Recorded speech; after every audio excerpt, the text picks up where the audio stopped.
Panoorin natin mga guys ang ginawa ng mga orca na ito. Minatagpuan kasi sila tila ba wala ng buhay. Pag ganito kasi ang sitwasyon ng isang isda mga guys na nakatihaya na tila ba hindi na gumagalaw, malamang sa malamang wala na itong buhay.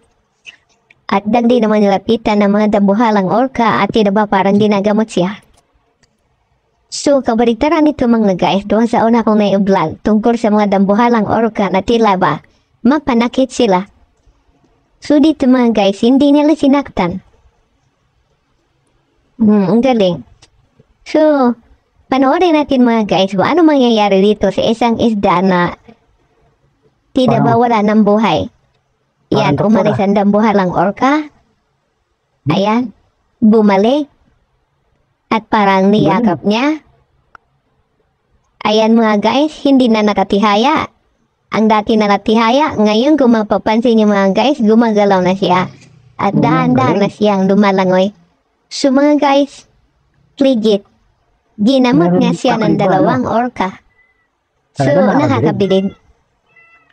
Dahil sa ginawa ng orca na ito, nadugtungan niya ang buhay ng kalahi niya.